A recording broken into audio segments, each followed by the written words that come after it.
All right, so here are your practice problems. Again, hopefully you did them first and then you looked at this video so you can get the true practice in.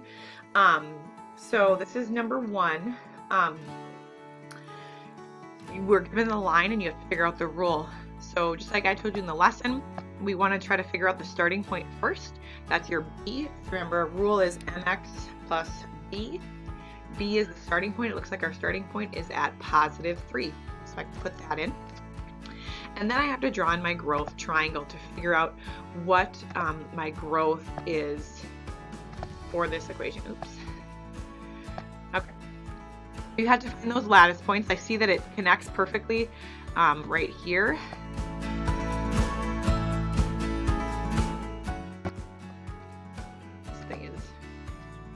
It takes a long time. I apologize, guys. Okay, so there's one up there. So if I connect here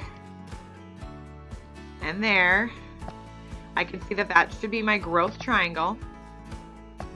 Okay, so it looks like I go over 1, up 2. Now I'm just going to use my cursor to make sure that that's right. I can go backwards with this same growth. I can go down and over, down 2 over 1. Down 2 over 1, and you can tell that I'm continuously ending up on a point on the line where it intersects perfectly. So I think it's safe to say that my growth is 2 for this one. It's positive 2 because I'm going in the positive direction from left to right. Even though I was going down to confirm it, the line still goes up from left to right. So that first rule should have said y equals 2x plus 3. That was number 1. Number 2, they give you a rule and you have to come up with the line. Again, this was probably kind of tricky if you didn't have graph paper at home. I apologize for that, but hopefully you were still able to figure something out with it. So let's again start at our starting point, which is 1. So I'm going to put a point there. And there's my first point. Okay, and then my growth tells me I'm going down 3. So again, if we picture that growth triangle here, that means I'm going to go over 1, because remember, this is like figure 0. Figure 0 has 1 tile. You can think about it that way.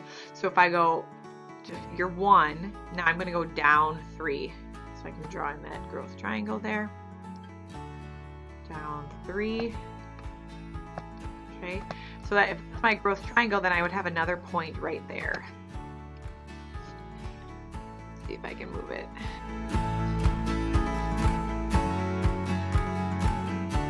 All right, so I can see, and like I said before, this is kind of tricky to do on the computer. So I'm just going to draw on my line. Typically what we would have you guys do is we'd have you make another growth triangle. We'd have you go over 1, down 3 again, and we'd have you go backwards and up to make it be a nice straight line. However, like I said, it's kind of tricky on the computer. So I'm just going to go from here and I'll connect my points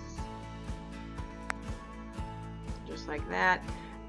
Another thing to keep in mind is this line would keep going this way too. Okay, there'd be an arrow on the end of that one too, but I don't know, I must have clicked the wrong one. So that's what this line should have looked like for number 2 for the rule negative 3x plus 1. It starts at 1 and it goes over 1, down 3. It's going downhill. So I know that this is probably right because my slope is negative.